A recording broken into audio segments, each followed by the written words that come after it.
Hi guys, it's been a while since I've done a video. I actually don't think I've done anything since February last year. So what's happened? What has happened in the last year? Rubbish, absolute rubbish with this pandemic, and it's really affected the music industry and in particular the live music scene. And not only the live music scene, the entertainment scene, cinemas, theatres, arcades, bowling alleys, restaurants. It's affected everything. It's rubbish. It's absolute rubbish. And the government have, in my opinion, done absolutely nothing to protect the theatres and music venues, whether it be arenas or clubs. They've just done nothing. They've done absolutely nothing. It's disgraceful. And you out there should be utterly ashamed of yourselves as to what you've let this industry go to ruin. Because, I'm sorry, if you can go to a supermarket or an airport or a train station, you're still coming in contact with people, right? Why not a theatre? Why not a social distance gig venue? And all this bullshit about coronavirus or singing causes it. Bullshit. Absolute bullshit. But anyway, my rant today, and I might do a few more of these depending on how I feel.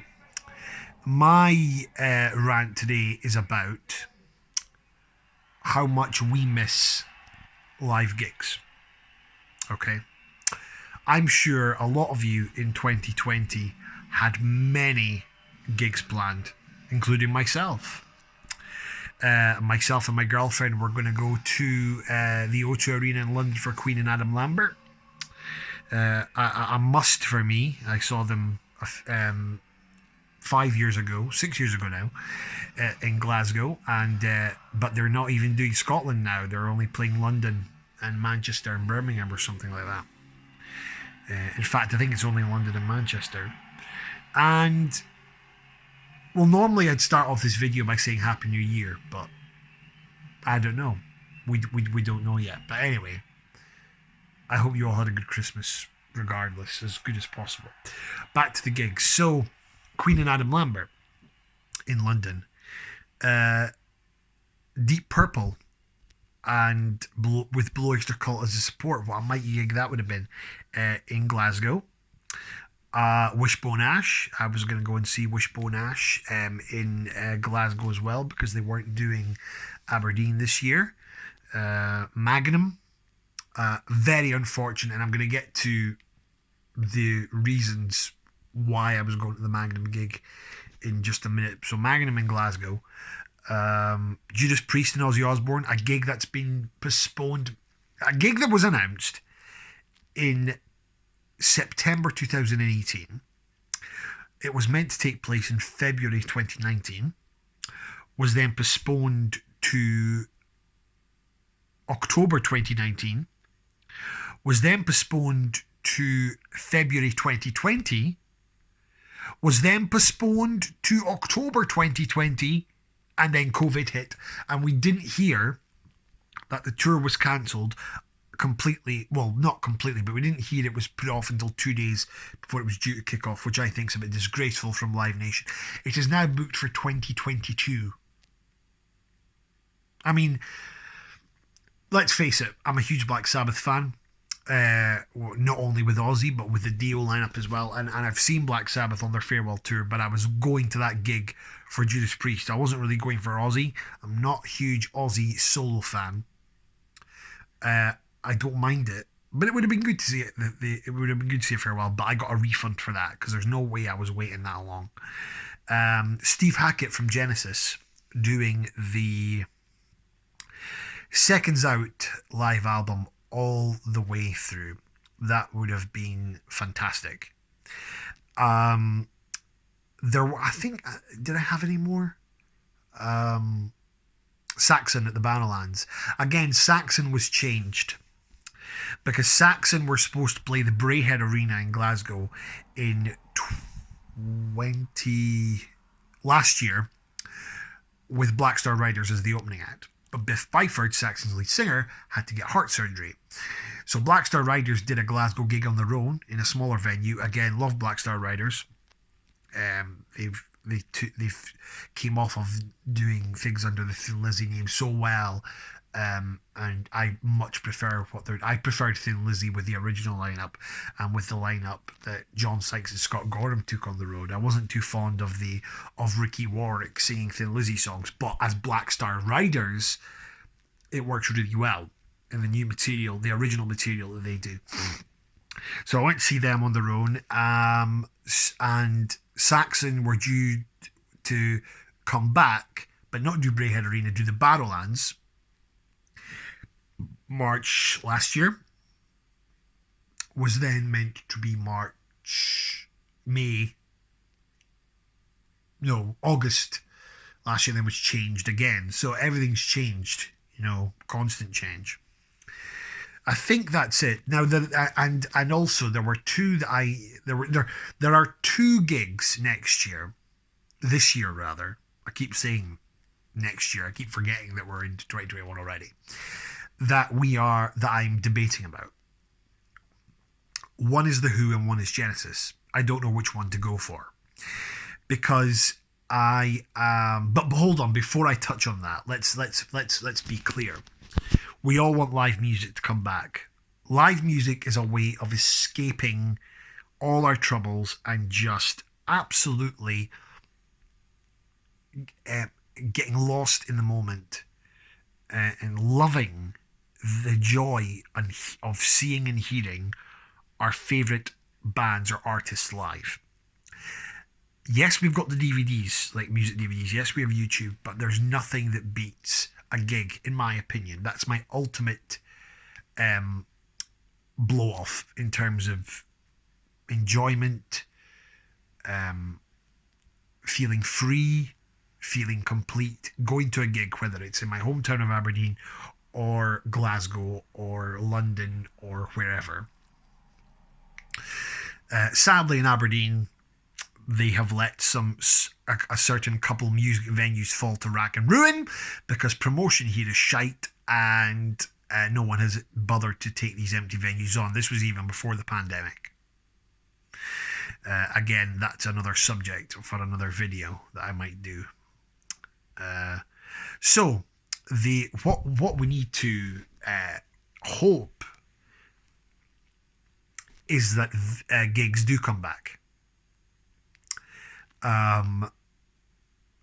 Maybe not as far as some of these gigs are the rescheduled ones I mentioned were scheduled for March. Now, I don't think that's going to happen, and I'm not saying that to put a damper on anyone's spirits. Of this whole pandemic thing is freaking shite, and of course we want gigs to come back. But the reason I don't think it will come back as soon as March is because I just don't think that will be enough time. I'd love it to be. Wouldn't we all? Wouldn't we all love to be back to doing the stuff we were doing? I haven't worked properly since March. I'm forced to do things like this, and to teach kids behind a screen. I don't particularly like it, but we've got to do it. Anyway. Yeah, I think it will be June, hopefully. I really hope. I mean, let's face it. I'm not even going to go into how the government have handled the whole pandemic thing in the entertainment industry. But they can't keep things like this from us forever. They can't do it. I mean, it's like they're scared to put anything on at the moment or give permission for anything. And it hurts, because when you see bands that have streamed gigs from empty venues or shows or musicals or plays, the whole point of a concert is the audience, or a gig is the audience. I do Panto every December, not last December obviously, but the whole point of a Panto, in my opinion, is the audience. That is what people do these things for. Bands record albums, but if you ask most people in bands what they like doing the most. It's getting on stage and playing live. So I just don't see how they can afford to not give us things back this year because of the amount of money that's been lost from touring companies, from crews, from bands, from artists, from acts, from shows. All of that, I don't think it can afford to be put off any longer. But again, we want it to be safe enough to be able to do so. And I know that's a frustration because it keeps it keeps seeming that things are being put back and back and back, and there's never a set date. And I agree. What's the point in keeping us locked down if it's not going to work? You know, they say we're going to lock us down. They're going to lock us down. It will be better then. It will be better, and it just doesn't get better. But we hope and pray that things will come back this year.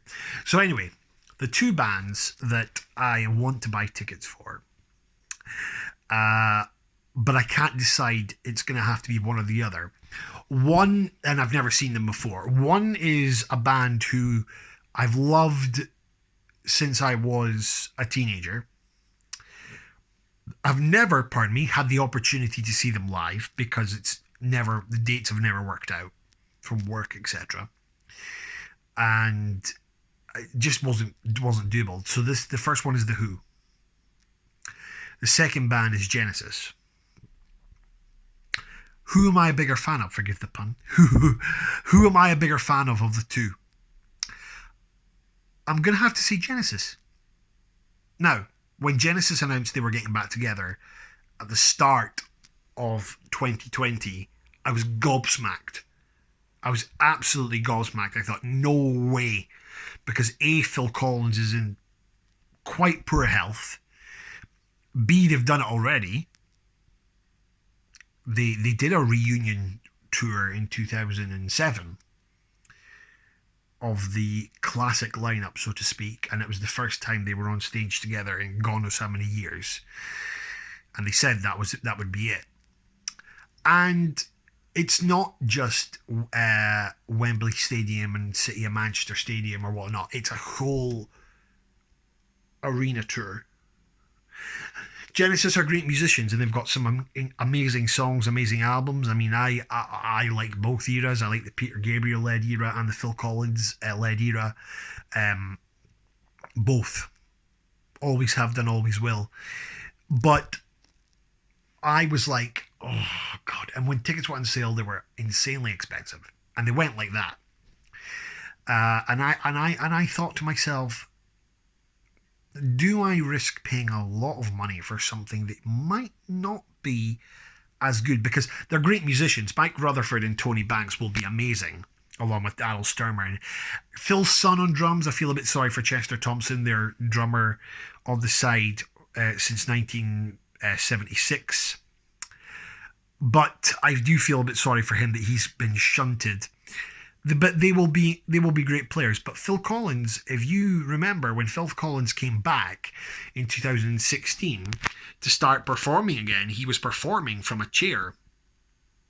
And when you've seen pictures of him recently, he's been walking with a cane, and and he can't play drums because of a neck injury that he got apparently on the last Genesis tour. So how's that going to work? I don't know.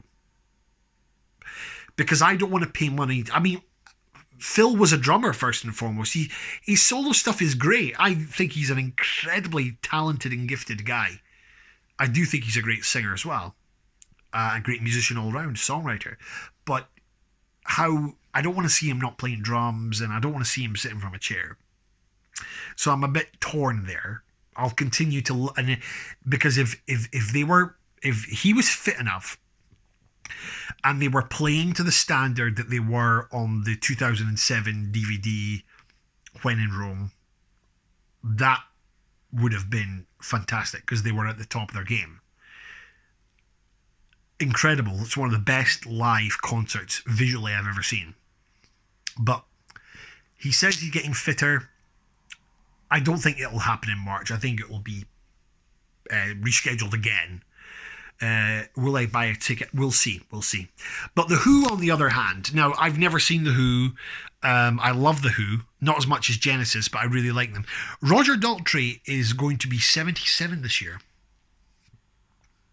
77. And he can still sing really, really well. He gives it his all. He is amazing. Pete Townsend as well. Great. And now you could argue that this is only half The Who, because of course Keith Moon passed away in 1978. I think that's right. And John Entwistle died in 2002. So they're down a rhythm section. And some people refuse to accept The Who as carrying on, because of course what happened when Led Zeppelin, when John Bonham died, Led Zeppelin didn't continue, apart from the disastrous Live Aid show, and then again for the Atlantic Records show for the tribute to Armit Erdogan in 2007 at the O2, which was the most sought after ticketed event ever. But Led Zeppelin didn't do a full-time continuation. The Who did, when they experienced 2 losses. But The Who can still perform really well, in my opinion. So even though I like Genesis more, I might be more on to going to get a ticket for The Who. So we'll wait and see. I would like to know what gigs you are hoping to catch this year and hoping to experience in the near future, and how much you miss live music as much as I do, because believe you me, I've missed it. So, first video I've done in a while. Forgive me if I was a little shaky. Feel free, watch, comment. But this is Matty Boy Walker, and hopefully I'll be bringing more rock music news and videos your way soon. Have a good Saturday night, folks.